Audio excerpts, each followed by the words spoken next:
नमो हरियंताणं नमो सिद्धाणं नमो आयरियाणं नमो वज्रायणं नमो लोये सर्वसाहुनं एषु पञ्च नमोकारो सर्वभावपणासनं मङ्गलाणं च सर्वेसिं परमं हवै मङ्गलम् जय जगजीव जोनि वियाणो जगगुरु जगानंदो जगनाहो जगबंधो जय जगपियामहो भयो जय सुयाण बभो तीर्थयाणम अपचिमो जय जय गुरुलोगाणम जय महपावहावी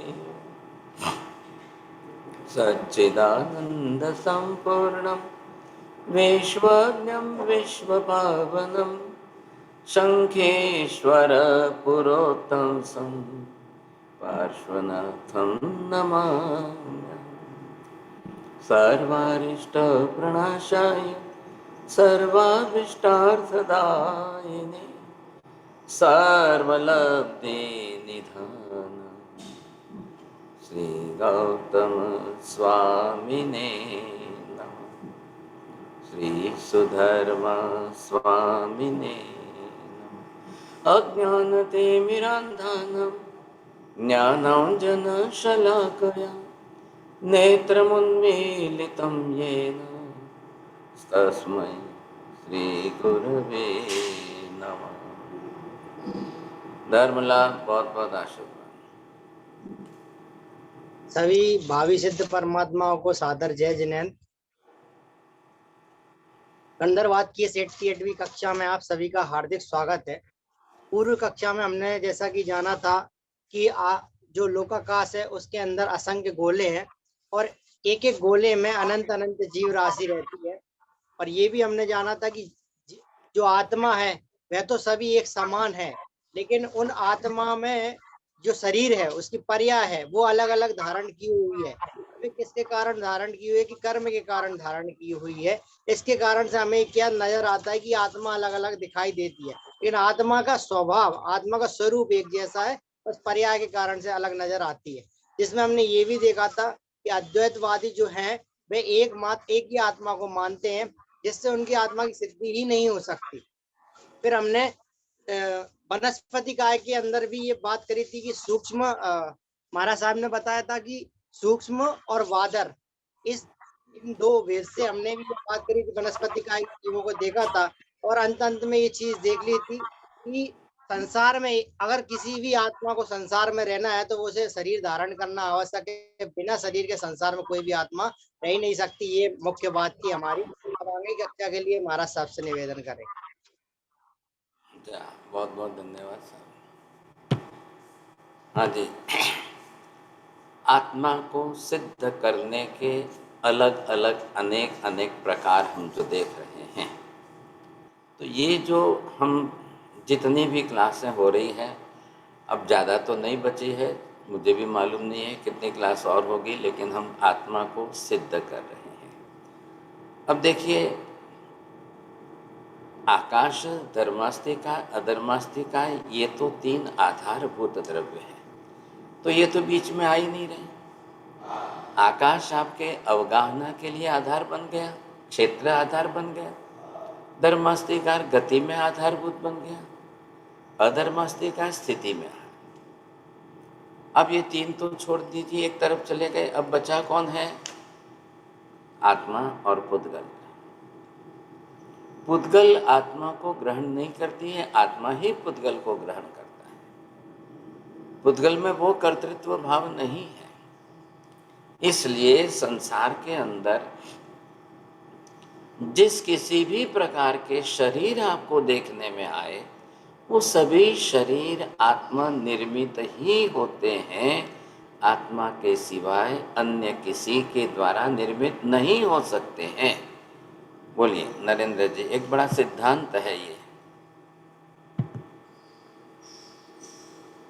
संसार में जितनी भी आत्मा है शरीरधारी ये है, बिना शरीर बिना आत्मा के कोई भी शरीर संसार में नहीं है।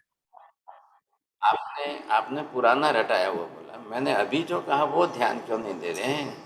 नीति बहन बोलिए। की महाराज है कि इस संसार में हम जितने भी शरीर देखते हैं भिन्न भिन्न प्रकार के, वे सब आत्मा निर्मित होते हैं।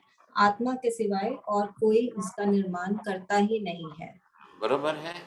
अब बात क्या आएगी? मैंने निर्मित बोला है, आत्मा निर्मित शरीर, बरोबर है। बिना जीवात्मा के कोई शरीर कभी बनता ही नहीं है। अब वो आत्मा उस शरीर को छोड़कर चली जाए, लेकिन उसी आत्मा के द्वारा बनाया हुआ शरीर है, यही संज्ञा रहेगी। अगर किसी की डेड बॉडी है और अब स्मशान यात्रा निकल रही है, तो आप क्या पूछेंगे, क्या बोलेंगे? भाई साहब किसकी है, कौन मर गया है, किसकी स्मशान यात्रा है? आपको नाम तो देना पड़ेगा ना, बोलना तो पड़ेगा। तो वो जो जीव आत्मा थी, जिस शरीर के अंदर थी, अब वो आत्मा ने शरीर छोड़ दिया। चलो शरीर छोड़ दिया तो वो तो पुद्गल पिंड है शरीर, तो अब उसका तो अग्नि संस्कार करना ही करना है। लेकिन जब उसका शरीर होता है तो वहां उसी व्यक्ति का फोटो रखा जाता है, आपको पता चल जाता है। चलो मनुष्य के लिए हम मृत्यु के बाद ये व्यवहार कर लेते हैं, लेकिन अब संसार के जीव कितने हैं, कितने जीवों के बारे में आप क्या व्यवहार करेंगे? इसलिए मैंने नियम क्या बताया, संसार में कोई भी शरीर आपको दिख रहा है, कैसा भी शरीर हो, कैसा भी, प्रत्येक शरीर जीव आत्मा निर्मित है। आत्मा के सिवाय शरीरों की रचना दूसरा कोई कर ही नहीं सकता है। छोड़िया जी, पहले ये शब्द बोलिए आप। महाराज साहब ने फरमाया प्रत्येक शरीर जीवात्मा द्वारा निर्मित है। हाँ जी। आत्मा के सिवा कोई भी दूसरा शरीर को निर्मित कर ही नहीं सकता। अब ये जो शरीर का सबसे बड़ा आश्चर्यकारी निर्माण, जिन लोगों को, जिन धर्मों को, जिन दर्शनों को आत्मा समझ में ही नहीं आया, उन्होंने ईश्वर के हवाले कर दिया। आ रहा है ना ख्याल में आपको? अब वहां ईश्वर के हवाले करने के बाद भी ईश्वर निर्मित कैसे हो सकता है, इसका उनके पास कोई उत्तर नहीं है। कैसे ईश्वर ने बनाया, क्या किया, कैसे बना ईश्वर ने? अरे मान लिया चलो आपके, ईश्वर ने किया, कैसे बना, कैसे बनाया, कैसे? कोई माता के गर्भ में जाकर के ईश्वर कोई 9.5 महीने बैठा रहता है? कोई कुत्ती के गर्भ में, कोई गाय के गर्भ में, कोई भैंस के गर्भ में कोई ईश्वर जाके बैठा रहेगा? तो संसार के अंदर कितनी गाय, कितने कुत्ते हैं, कितनी माताएं, कितनी स्त्रियां, कितनों के गर्भ में जाकर ईश्वर बैठेगा? फिर आप पूछो उनको कितने ईश्वर मानते हो आप? बोले हम तो एक ही तो ईश्वर मानते हैं, एक ईश्वरवादी, एक ही ईश्वर है, दूसरा तो कोई है ही नहीं। ध्यान रखिए मेहता जी, जहां पर सर्वज्ञ प्रणीत सिद्धांत नहीं होता है, वहां विसंवाद और विखवाद बहुत होता है। महावीर ने क्या कर दिया, जब हमको महावीर का ये उपकार समझ में आए ना, तब महावीर का भगवान पने का, परमात्मा स्वरूप का तत्व हमको समझ में आएगा, नहीं तो नहीं आएगा। मैं एक बात ध्यान से कह रहा हूं, आप ध्यान से सुन लीजिए। महिमा और महात्म्य समझ करके भगवान को पूजना एक अलग तरीका है। सुख दुख का कारणीभूत निमित्त बना करके भगवान को मानना ये बहुत आसान तरीका है, लेकिन सबसे कठिन तरीका जो है, त्रिकाल नित्य अभेद्य अंतिम सत्यात्मक शाश्वत सिद्धांतों को समझ करके उसके प्रणेता ऐसे परमात्मा है, उनको भगवान मानना सबसे डिफिकल्ट है, बहुत मुश्किल है। मनीषा बहन ये शब्द बोलेंगे, 3 सेंटेंस बोलना है आपको, जिसकी हिम्मत हो वही बोलना, पहले हाथ ऊंचा कर लो सब। चलो कोई नहीं बोल रहे मेहता जी, आप अकेले बोलिए।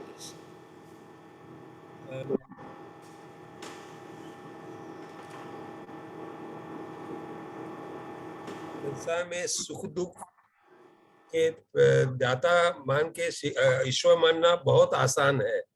बिल्कुल संसार में जो त्रिकाल सत्य है, जो एकदम नित्य सत्य, दूसरा शब्द अलग था, दूसरा शब्द ये तीसरा वाला है, त्रिकाल सत्य है, उसे और एकदम अंतिम सत्य है, वो जान के फिर परमात्मा के प्रति मानना वो बहुत ही कठिन है। और बीच वाला सेंटेंस ये था कि भूल गया परमात्मा को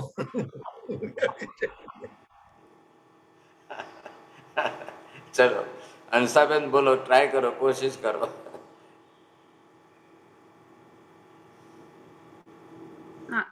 भगवान को सुख दुख निवारण के रूप में मानना सबसे सरल है।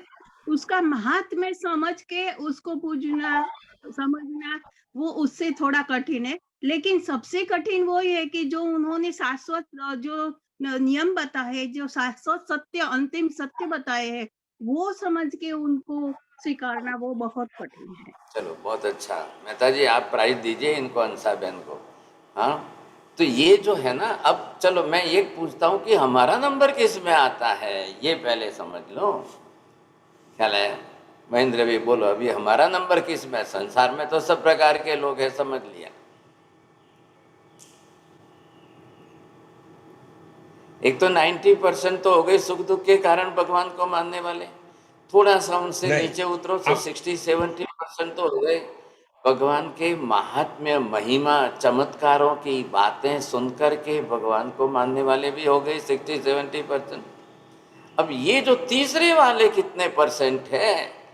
अंतिम सत्यात्मक अकाट्य सिद्धांत, त्रैकालिक नित्य शाश्वत सिद्धांत, ऐसे बताने वाले सर्वज्ञों को परमात्मा मानने वाले 1% मिलेंगे कि नहीं मिलेंगे, ये विषय आ रही नहीं बात। ये जो हम समझ रहे हैं देवचंद्र जी महाराज की 24वीं और आनंद गंजे जी 24वीं, उन दोनों ने ये प्रयत्न किया है तीसरे प्रकार के भगवान का वर्णन करने के।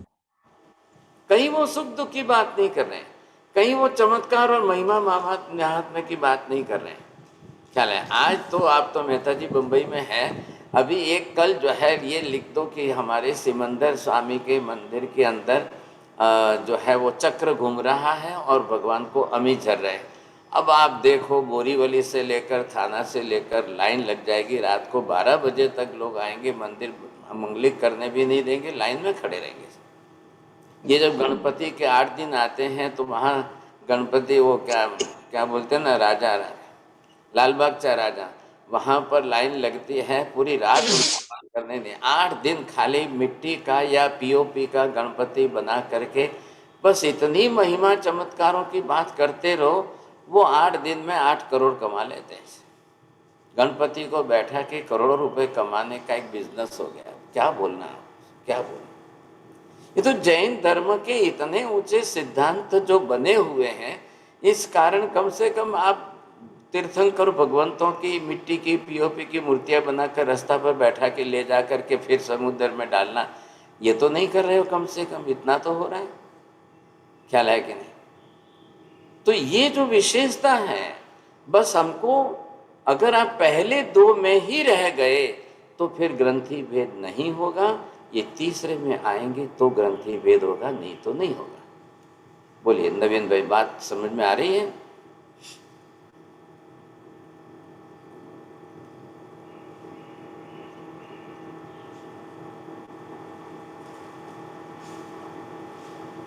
चलिए, वो आपका अनम्यूट नहीं हुआ है, नहीं हुआ तो ये मेरा ध्यान के निवेदन है सबको कि कृपया अपना एक हाथ तो जो है म्यूट अनम्यूट पर ही रखिए ताकि समय बचेगा। अब बात क्या है कि यहाँ पर हम किसकी बात कर रहे हैं? मैंने अभी क्या कहा, संसार में कोई भी शरीर दिखाई दे तो शरीर दिखाई दिया तो उसके सामने दूसरा शब्द आपको निश्चित रूप से लिख देना है।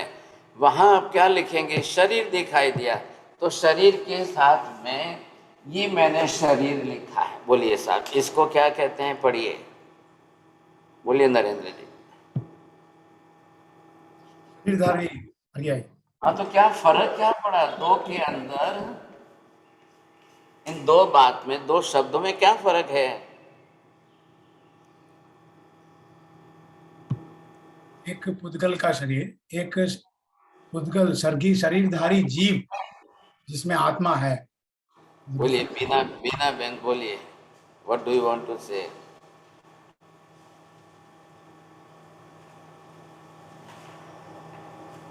One is saying that the Jeev has sharir, Jeev has made the sharir and it is within it. And the other one is plain sharir. There is just a body, maybe the dead body. शरीर, शरीरधारी, तो ये जो शब्द है ना, शरीरधारी, वो चल करके आत्मा को सिद्ध करता है। अब इसके आप सब अलग अलग शब्द ले लो। अब ये मैंने लिखा है देह और ये लिखा है देही। इधर देखिए अब क्या फर्क हुआ साहब? सेम बात है, पहले की जैसी है।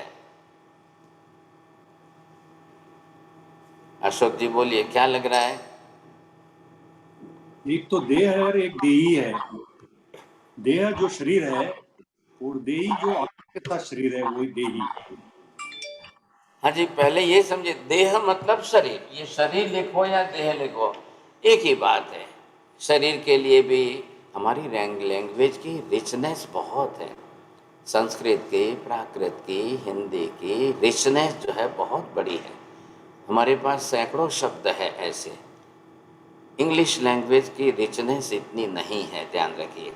तो ये देह और देही, देह शरीर है, देह में रहने वाला देही, ख्याल आया कि नहीं? इसलिए हम ये निश्चय कर रहे हैं, जितने प्रकार के शरीर आप संसार में देखोगे, अब देखो शरीर देखो तो एक बात का ध्यान रखना, हलन चलन होती हो, गति करते हो, इतना ही नहीं साहब, जैन धर्म और आगे बढ़कर पृथ्वी पानी अग्नि वायु वनस्पति सब में शरीर मान रहे। अब इन सब के शरीरों की अगर एक कैलकुलेशन निकाले, ध्यान दीजिए साहब, संसार के अंदर मैंने अभी क्या कहा है, परमानेंट रूप से, त्रिकाल नित्य शाश्वत रूप से अगर इन शरीरों का कैलकुलेशन निकालते हैं तो जितने जो भी प्रकार हैं, जितने शरीरधारी जो भी प्रकार बैठेंगे, अब ये लास्ट फिगर महावीर स्वामी ने दे दिया है। बोलिए नवीन भाई, जल्दी करिए। 563 शरीरधारी जीव भगवान ने बताया है, उससे ज्यादा भी नहीं और कम भी नहीं। हाँ बस बस बस, जैन साहब पहले ध्यान से लिखना, ये फिगर लास्ट फिगर आ गया और आज का नहीं है, दिस इज परमानेंट फिगर। संसार में जीवात्मा जितने भी प्रकार के शरीर बनाकर रहेगी, उसमें ये लास्ट फिगर आ गया।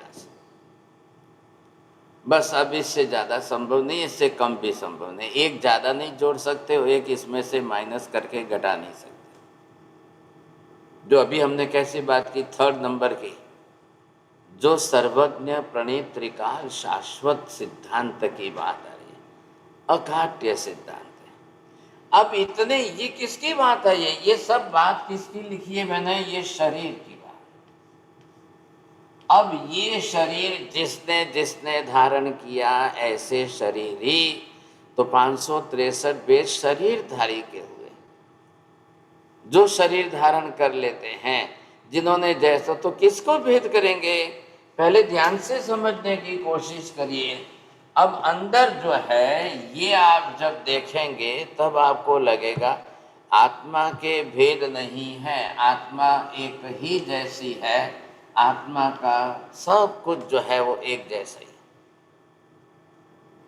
कोई फर्क नहीं। संसार की सभी आत्माएं, कोई चेंज नहीं। लेकिन अब इन आत्माओं ने अब संसार में जिस जिस प्रकार के शरीर धारण किए हैं, और जैसे जैसे शरीर बना करके संसार में व्यवहार में शरीरी या आप शरीरधारी अब ऐसी बन करके जो रह रही है, तो ये उसके लिए फिगर निश्चित हो गया सा। अब इसमें फर्क नहीं पड़ेगा। आ गया ख्याल में? बोलो महेंद्र भाई, कोशिश करो पहले जल्दी।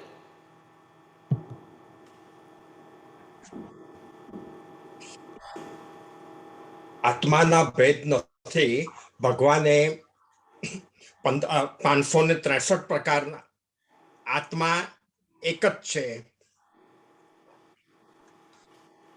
समझ के बहुत जल्दी अच्छी तरह से समझ के बोलना है साहब. मनीषा बहन बोलेंगे आप?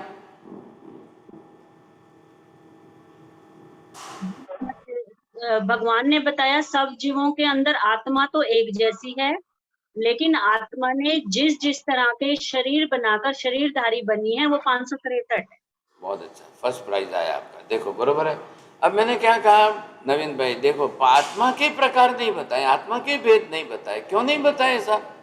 सब में आत्मा एक तरीके एक जैसी, कोई फर्क नहीं, कोई रत्ती भर फर्क नहीं. भगवान के साथ हमारी आत्मा की तुलना करो, कोई फर्क नहीं. किस दृष्टि से करना है? द्रव्य दृष्टि से करो, दृष्टि से करो, जिस दृष्टि से करना है करो. आत्मा द्रव्य स्वरूप सब में अगर 563 शरीर बनाती है, प्रकार बनाती है, सबके अंदर वो एक एक तरीके से अलग अलग तरीके से है. अब ऐसे जो है कोई भी प्रकार हो, बनाना आत्मा को है. हाँ, एक ध्यान रखिए, बनाती है कर्मानुसार, कर्म के अनुसार बनेगी, इसमें कोई दो राय नहीं है.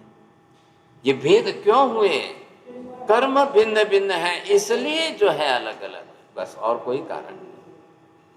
लेकिन ध्यान रखिए, कर्म शरीर नहीं बना रहे हैं, आत्मा ही शरीर बना रही है.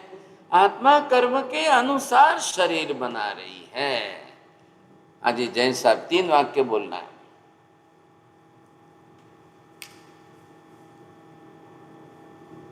महाराज साहब, आपने फरमाया कि कर्म शरीर नहीं बनाता है, आत्मा शरीर बनाती है और आत्मा कर्मानुसार शरीर बनाती है. बस बस, आज का आपका भी फर्स्ट प्राइज आया, क्या बात है.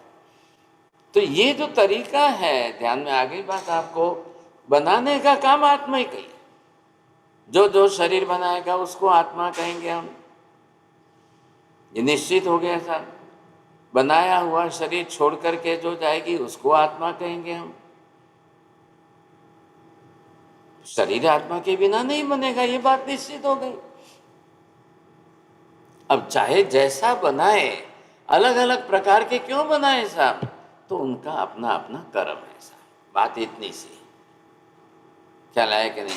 सबके कर्म अलग अलग हैं. वो अपने कर्म के हिसाब से बनाएगा, वो अपने कर्म के हिसाब से बनाएगा, वो अपने कर्म के हिसाब से बनाएगा.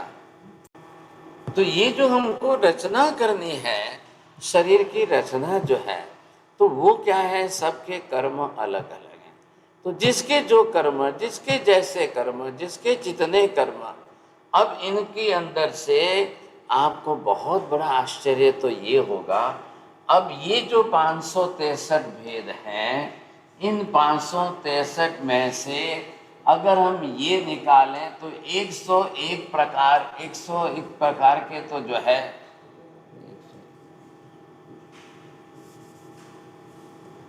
303 प्रकार के तो मनुष्य शरीर के भेद. हाँ जी, ध्यान दीजिए, ये जो हम जितने प्रकार देख रहे हैं, तरीके देख रहे हैं, अब 563 में से जो है ये 303 भेद तो मनुष्यों के अलग से हो गए साहब. आप थोड़ा ध्यान से समझना भाई साहब, सबको बोलता हूँ. एकमात्र जैन धर्म के सिद्धांत में ही इतनी डिटेल आपको मिलेगी, दुनिया में और कहीं बाहर है ही नहीं. पूरी दुनिया के अंदर कोई फिलोसॉफी, कोई डिफरेंट स्कूल ऑफ फिलोसॉफी, कोई धर्म ये बात ही नहीं करेगा. अब आपके भी दिमाग में नहीं बैठेगी, क्या है, किसी के दिमाग में नहीं बैठेगी. और इसलिए मैं ये चाहता हूँ, चोरडिया जी ध्यान रखिए, Jain biological science, Jain botanical science, Jain zoological science, ये हमको एक सीरीज चालू करनी है. वो चलेगी, साल भर चलेगी, लेकिन जब तक वो नहीं समझेंगे वहाँ तक कुछ भी नहीं होगा, आगे नहीं चलेगी बात. और वो हमको समझनी बहुत जरूरी, बहुत जरूरी. हाँ, तो ये जो हम देख रहे हैं, अब बाकी सबके शरीरों की रचना, तो जो हमारे पास जो शरीर रचना है, अब ये कौन करेगा साहब? कौन करेगा? सिर्फ आत्मा को करनी है. और इधर देखिए, आत्मा संसार में अनंत है संख्या में, आत्मा संसार में अनंत काल से है। आत्मा अनंत आत्माएं संसार में अनंत भविष्य काल में रहने वाली है, और अनंत आत्माएं संसार में अपने अपने कर्मानुसार ये 563 प्रकार के शरीर बनाएगी, छोड़ेगी, बनाएगी, छोड़ेगी, जाएगी, आएगी। ये birth and death cycle constant, continue, अखंड धारा में अनंत काल तक चलती रहेगी, चलती रहेगी, चलती रहेगी, कभी नहीं रुकती है। बोलिए, पाठिया जी बोलेंगे 4-5 सेंटेंस हो गए। नहीं बोलना है तो देखो, कोशिश करिए। नहीं बोलना तो हाथ से ऐसे ना कर दो, चलेगा। चलो ठीक है, तो टाइम मत बिताइए साहब। बोलिए साहब, हंसा बहन बोलेंगे आप?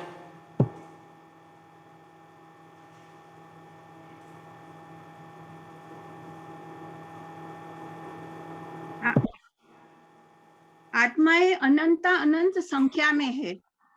आती है, आवाज आ रही है? हाँ बरोबर, क्यों पूछ रहे हो? हाँ, आत्माएं अनंत संख्या में है, लेकिन अनंत काल से है, अनंत काल तक रहेगी। और ये सभी आत्माएं 563 प्रकार के ये जो शरीर धारण करके वो जन्म मरण की साइकिल में चलती रहेगी, चलती रहेगी, चलती रहेगी। बहुत अच्छा, चलो 2 बार आपने प्राइज ले लिया। चलो, अब ये जो चक्कर चलेगा, इतना बड़ा चक्कर चलेगा, इतना बड़ा चक्कर चलेगा साहब। अब आप सोचिए, परमानेंट कहने का मतलब ये समझाने के लिए अनंत भूतकाल लिया, ये समझाने के लिए अनंत भविष्य काल लिया। दुनिया में कोई नहीं कहेगा ये शब्द, अनंत शब्द कोई उपयोग नहीं करेगा। हिंदू धर्म वाले भी, वो भी तो क्या कहते हैं, वो भी क्या करेंगे, वो तो कहते हैं हमारे ईश्वर सृष्टि का सर्जन करेंगे, फिर वो कहेंगे वो तो प्रलय कर देंगे, वो कहेंगे सर्जन करेंगे, वो कहेंगे प्रलय करेंगे। हाँ जी, तो ये जो प्रक्रिया चल रही है, अब इस प्रक्रिया के अंदर कितने भेद चलेंगे, कितने भेद चलेंगे। अब इसका हिसाब कैसे करना साहब, हिसाब कैसे करना, बहुत बड़ा गणित चलता है, बहुत बड़ा गणित है। अब शॉर्ट फॉर्म के अंदर हम थोड़ा सा समझ सकेंगे, और तो हमारे पास कोई रास्ता ही नहीं साहब। तो ये जब आप देखेंगे, जितने प्रकार के अंदर जो है ये शरीरों की अलग अलग व्यवस्था है, ये तो मैंने आपको कह दिया साहब। अब आप 563 के अंदर गिनती करना शुरू कर दीजिए, समझे। अब आप यहाँ पर चलिए, ये है एकेंद्रिय के प्रकार। एकेंद्रिय में जा करके जितने शरीर बनाएंगे जीवात्मा, मैं परमानेंट फिगर कह रहा हूँ, ध्यान रखना, जो भी कोई बनाएगा, जो भी को, हम सब जाके आए, हम सब बना के आए, यही तो बात है। अब इसके अंदर 5 आ गए ना, पृथ्वी, पानी, अग्नि, वायु, वनस्पति, ये आ गए।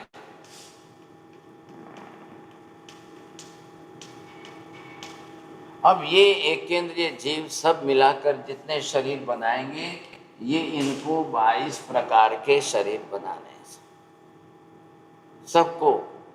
अब चाहे पृथ्वी का जीव है, पानी का है, अग्नि का है, वायु का है, वनस्पति का है, ये घूमते घूमते अपनी तरह से इस प्रकार से शरीर बना लेंगे। शरीरों की रचना इनको करनी है। ऐसी स्थिति के अंदर जो है, तो ये जो चक्कर चल रहा है, समझे, ऐसी स्थिति के अंदर इधर आपने ये देखा, ये 2 इंद्रिय वाले, ये 3 इंद्रिय वाले, ये 4 इंद्रिय वाले, अब ये तिर्यंच पंचेंद्रिय वाले सब। इधर जो है ये नरक के नारकी जीव है, इधर देव गति के देवता है, और ये आ गए मनुष्य। पूरा संसार का ग्राफ इतने शॉर्ट फॉर्म में है, इतने शॉर्ट। अब इतने के अंदर हमने ये मनुष्य के तो ले लिए कि भाई ये 303 प्रकार से बनाएंगे, ये देवता जो है 198 प्रकार से बनाएंगे साहब, ये 14 प्रकार से नारकी बना लेंगे। अब ये तिर्यंच पंचेंद्रिय आदि ये सब मिलकर के 48 प्रकार से बनाएंगे, समझे कि नहीं। अब ये आप कैलकुलेशन करते जाइए कितना प्रमाण में होता है, कैसे हो रहा है ऐसा। करिए नरेंद्र जी, टोटल करके देखिए बरोबर आ रहा है कैसे। 363 आता, हाँ 563। अब ये जो हम कर रहे हैं, अब ये परमानेंट सिस्टम ख्याल है, हम सब ये करके आए हैं। ध्यान रखिए, आज जाकर आप सिमंदर स्वामी को पूछिए, हे भगवान इन 563 में से कौन सा मैंने नहीं किया है, कौन सा कितनी बार किया है। ऐसा आप प्रश्न समझ में आ गया है बरोबर। बोलिए उमेश जी, पहले प्रश्न रिपीट करेंगे आप, ध्यान है कि नहीं आपका। महाराज साहब हम सिमंदर स्वामी भगवान से पूछेंगे कि हमने ये जितने शिव बनाए हैं कौन सा हमने नहीं बनाया है, कौन सा बनाया है, कौन सा नहीं बनाया है, कौन सा कितनी बार बनाया है। अब आप सिमंदर स्वामी का उत्तर सुनकर हैरान हो जाओगे। सिमंदर स्वामी ये कह रहे हैं प्रत्येक जीव ने ये 563 सभी अनंत बार बनाए, अनंत बार बनाए। रिपीटेशन होगा, समझेगा। नवीन भाई बोलिए, बरोबर बोलिए। ये 563 शरीर जीवन ने अनंत बार बनाया, रिपीटेशन करता ही रहेगा और चलता है। क्या करेंगे, बोले जीव अनंत भव कर ले, कोई अनंत प्रकार नहीं होते हैं, प्रकार तो सिर्फ इतना ही है 563। अब वो सब रिपीट करेगा, बार बार करेगा।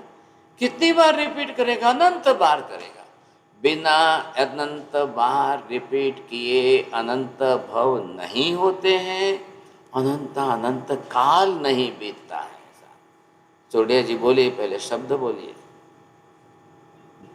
महाराज साहब फरमा रहे हैं बिना अनंत किए अनंत भव नहीं होते हैं और अनंत काल भी नहीं होता। हाँ जी, जब तक जीव ये शरीर नहीं बनाए। अब हमारी बात तो जाने दो, सिमंदर स्वामी ने बनाए, महावीर स्वामी ने बनाए, आदिनाथ ने बनाए, उनका भी तो भूतकाल था ना, उन्होंने भी तो अपने भूतकाल में अनंत भव किए। कहां से किए, कैसे किए, फिर अनंत कैसे हो गए। इसके सिवाय दूसरा कोई विकल्प ही नहीं है। क्यों कर रहे हैं, क्यों बना रहे हैं साहब। अब देखिए, जब तक कर्म संपूर्ण क्षय नहीं होंगे वहां तक जीव इस चक्कर में से छूट ही नहीं सकता है, बाहर निकल ही नहीं सकता है साहब। तो ये बात निश्चित हो गई, कर्म समाप्त नहीं होते हैं वहां तक उसको वापस चक्कर में चलना पड़ेगा। अब आप ये सोचो कि नहीं ऐसे कैसे होगा, ऐसे कैसे।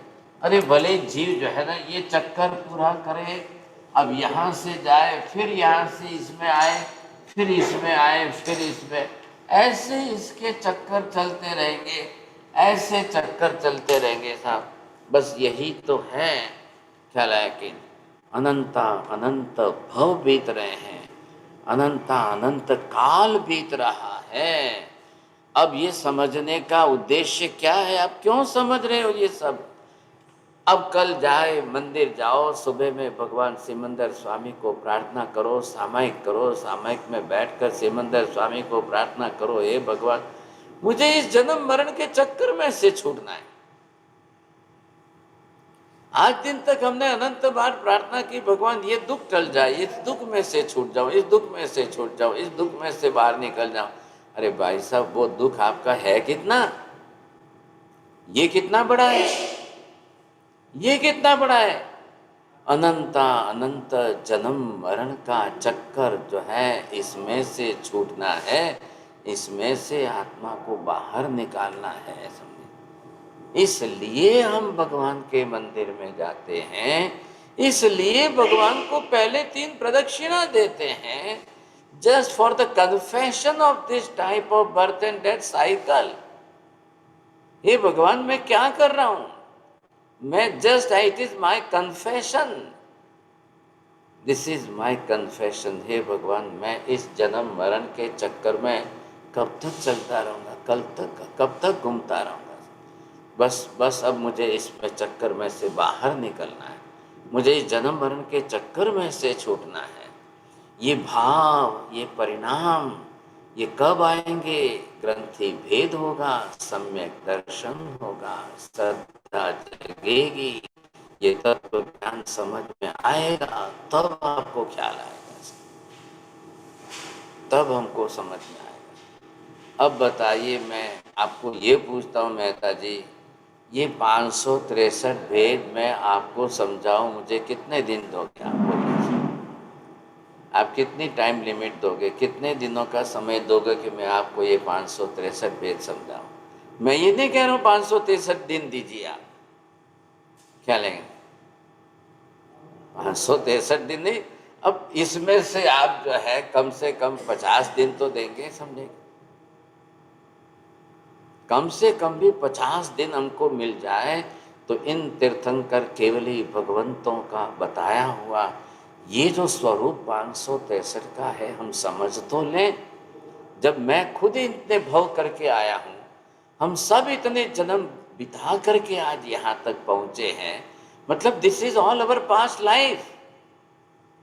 हम भूतकाल इसमें से निकलते निकलते यहाँ तक पहुँचे हैं, आज हमको याद नहीं।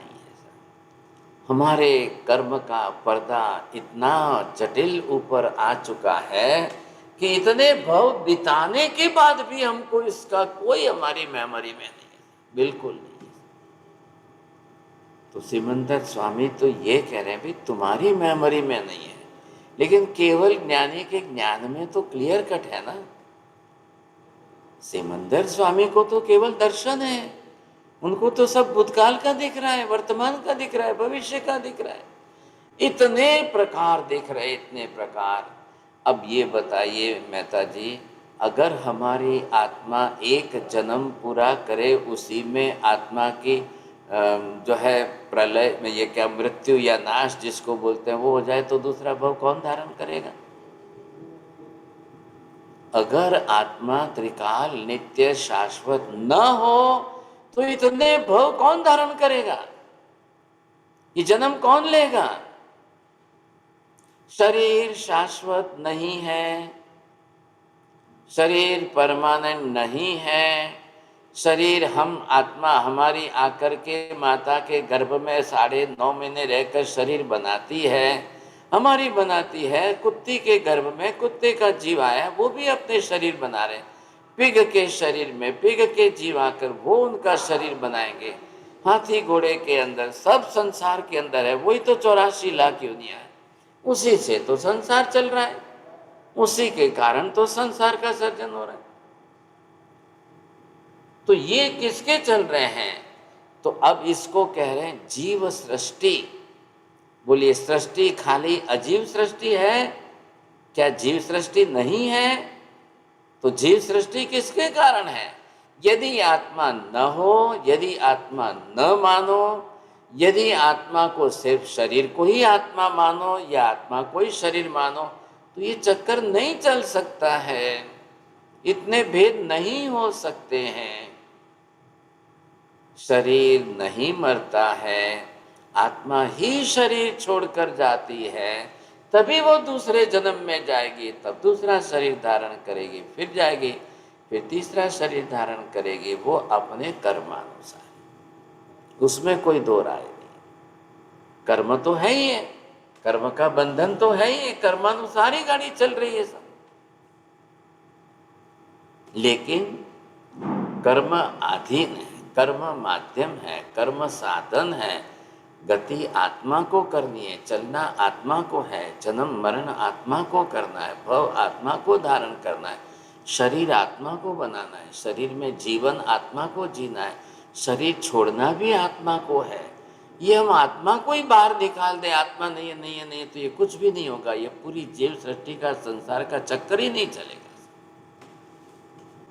मेरा कंसेप्ट समझिए पहले, हम आत्मा को सिद्ध करने बैठे हैं और आत्मा के अस्तित्व को सिद्ध करते हुए शरीर से सर्वथा भिन्न आत्मा को सिद्ध कर रहे हैं। ये बड़ी विशेषता है। कंसेप्ट हमारा इसमें ये चल रहा है। जब कर्म का विषय आएगा हम कर्म का समझेंगे, काल का विषय आएगा काल की बात समझेंगे, अलग अलग विषय की सब क्लासें चल रही है। अब ये हमको यहाँ पर समझना है। ये तो जैन जैन शाला वाले, जैन फाउंडेशन वाले, नील भाई, उनका सबका उपकार मानिए कि आज उन्होंने 88 क्लास तक यह आत्मा के एक कंसेप्ट को चलाया है, एक विषय को चलाया है। अभी मुझे मालूम नहीं है कि आगे कितनी क्लास होगी, लेकिन जहाँ तक इन्होंने ग्रीन सिग्नल दिया है, परमिशन दी है, हम सोचेंगे, विचार तो करेंगे। लेकिन बिना आत्मा को माने तो सम्यक दर्शन नहीं होगा। और ये सब हम आत्मा के विषय की बात ही छोड़ दे तो ये चक्कर चलेगा ही नहीं, किसी का नहीं चलेगा। बहुत बड़ी महत्व की बात है। आज हम इस विषय को तो यहाँ पूरा कर रहे हैं। अब इसमें सब आ गए भाई साहब। क्षेत्र की दृष्टि से पूरे लोक में हमने समझ लिया है। अब जीवों के प्रकार से आज हम ये समझ रहे हैं। एंगल अलग अलग है, ध्यान में लीजिए। भौगोलिक एंगल अलग था, ब्रह्मांड का एंगल अलग है, खगोलिक एंगल अलग अलग है। कहाँ कितने आत्मा है, कहाँ कितने जीव हैं, कहाँ कैसे जीव आत्मा है, कहाँ कैसे आत्मा है। आज मैंने ये प्रकार का लिस्ट दे करके क्लियर कट आपके सामने कर दिया है। बहुत बहुत धन्यवाद आपको। चलो, आप लोग भी इतनी धीरज रख रहे हो, इतना इंटरेस्ट ले रहे हो, इतना समझने की कोशिश कर रहे हो, इतने टाइम, लंबे टाइम तक बैठ रहे हो, क्या है, बहुत धन्यवाद आपको। बोलिए जैन साहब, क्या प्रश्न पूछना है?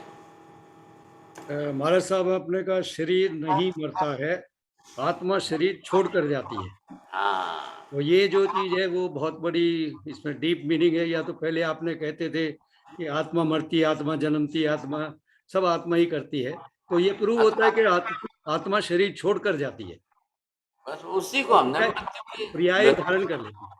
हाँ जी, मृत्यु धारण कर, मृत्यु संज्ञा जो दी है उस क्रिया को दी, वो पर्याय चेंज कर। हाँ, केवल एक ही भाषा ये है, हमारी भाषा जन्म मरण की है। हम बोलते हैं आत्मा मरती है, लेकिन मरने का अर्थ ये हुआ कि शरीर छोड़कर जाना। पर्याय बदल देती, पर्याय बदल देती। बोलिए साहब, मेहता जी बोलिए। साहब जी, आपने 563 भेद जो लिखे हैं ना, उसमें एकेंद्रिय के 22 भेद, त्रियंज पंचेंद्रिय मनुष्य को छोड़ के 24 इंद्रिय, 23 इंद्रिय, 2 इंद्रिय उसके अंदर आ जाते हैं, 48 के अंदर ही आ जाते हैं। हाँ, क्योंकि ऐसे टोटल करेंगे तो 563 नहीं होता है, मगर जब उसमें ले लेंगे तो 563 हो जाते हैं। ठीक है, हाँ जी, चौड़िया जी बोलिए। महाराज साहब, फिर ये 563 शरीर के प्रकार, फिर 84 लाख जीव दुनिया क्या हुई थी? अरे वो 84 लाख योनियां शरीर बनाने के स्थान हुए, उत्पन्न होने के स्थान। जहां जाकर जीव ऐसा शरीर बनाएगा उसको कहते हैं योनि। बनेगा तो शरीर ही बनेगा ना। हाँ, शरीर बनने के प्रकार अलग हो गए, और शरीर जहां जिस क्षेत्र में जाकर जीवात्मा बनाती है उसको योनि कहते हैं। जैसे हमारे आपने फरमाया कि 303 और क्या मनुष्य के शरीर के प्रकार, तो वहां पर है 14 लाख मनुष्य की योनि। बस बरोबर है। मनुष्य को उत्पन्न होने के प्रकार है ना, शरीर होने की उत्पत्ति योनि है। आप राजस्थान के अंदर आप जिस एरिया में चले जाओगे तो वहां पर सबका एक जैसा दिखाई देगा कि नहीं? कोई दूर से देख करके पहचान लेगा, आपको राजस्थानी कहेंगे, आपको चाइनीज क्यों नहीं कहेंगे? तो राजस्थानी अलग हो गए, यूपी के अलग हो गए, चाइनीज अलग हो गए, महाराष्ट्रियन अलग हो गए, अफ्रीकन अलग हो गए, जापानीज अलग हो गए। वो उत्पत्ति योनि के हिसाब से होंगे। अच्छा, हाँ, लेकिन अब उसमें हम गिनेंगे क्षेत्रों के हिसाब से, जाकर के जोग्राफिकल मैप से गिनेंगे, फिर मनुष्यों के प्रकार गिनेंगे, साहब, तब जाकर के इतने प्रकार 303 आएंगे। अब ये मैंने कहा ना, मैंने तो आज अपना कंसेप्ट जितना है उतने ही आपको समझाया। अब ये तो पूरा जो है जैन बायोलॉजिकल साइंस की अलग से क्लास चलाएंगे तब की बात है। तब ये सब डिटेल करेंगे, एक एक खोलेंगे, सब करेंगे, तब हमको ख्याल में आएगा। ठीक बात। हाँ जी, बहुत धन्यवाद। और किसी को? नीति बहन, क्यों नहीं पूछना है आपको?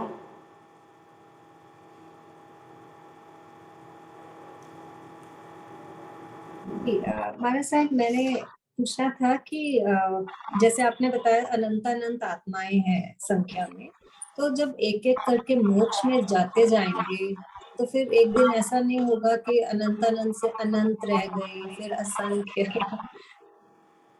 लेकिन पहली बात ये सोचिए ना, निगोद के गोलों में हमने जीवात्माओं की संख्या कितनी गिनी है, कितनी गिनी है ये सोचिए, तो खाली कैसे होगा। अभवी जीव कितने हैं, वो तो कभी मोक्ष में जाएंगे नहीं। दुर्भव्य कितने हैं, जाति भव्य कितने हैं, वो तो कभी मोक्ष में जाएंगे ही नहीं। तो कैसे संसार खाली होने वाला है, और कितना खाली होगा। चलो आज दिन तक गिनती करो कितना काल बीत गया, अनंत अनंत काल बीत गया, बरोबर। अब इतने अनंत अनंत काल में आज हम जाकर सिमंदर स्वामी को पूछें कि हे भगवान अब कितने गोले खाली हो गए, तो सिमंदर स्वामी ये कह रहे हैं, ये एक गोला है ना, एक गोला, इसमें जितने अनंत जीव हैं अभी तो एक गोला भी खाली नहीं हुआ है। बीते हुए अनंत भूतकाल में भी अभी तक जब एक गोला खाली नहीं हुआ है, तो गोले कितने हैं सब मिला करके, असंख्य है।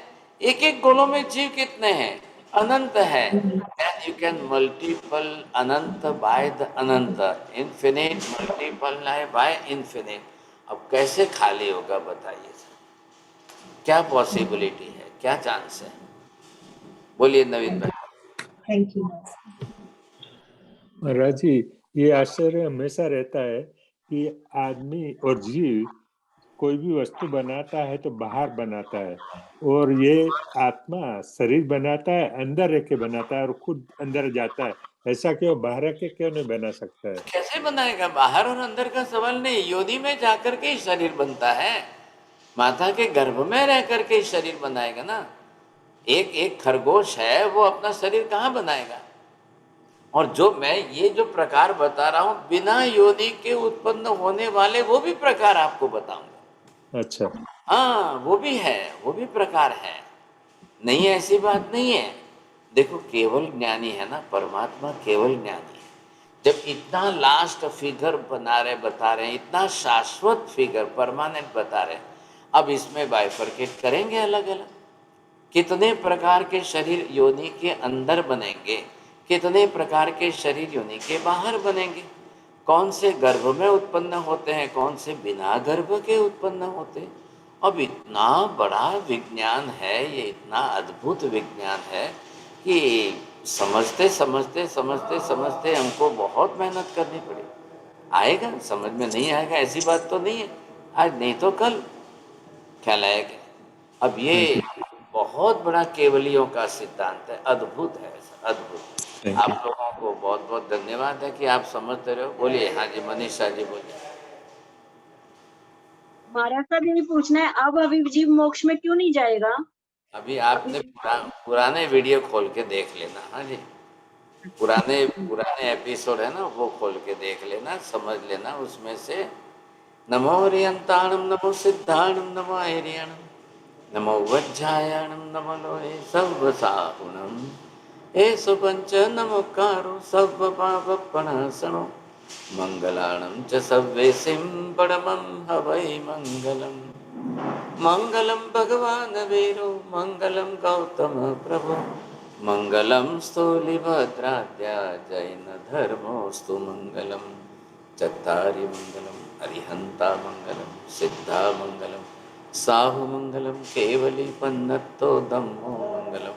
चत्तारि लोकोत्तम, अरिहंता लोकोत्तम, सिद्धा लोकोत्तम, साहु लोकोत्तम, केवली पन्नत्तो धम्मो लोकोत्तम। चत्तारि शरणं पवजामि, अरिहन्ते शरणं पवजामि, सिद्धे शरणं पवजामि, साहु शरणं पवजामि, केवली पन्नत्तं धम्मं शरणं पवजामि। सर्वमंगलमांगल्यं सर्वकल्याणकारणं, प्रधानं सर्वधर्माणां, जैनं जयति शासनं। धर्म लाभ।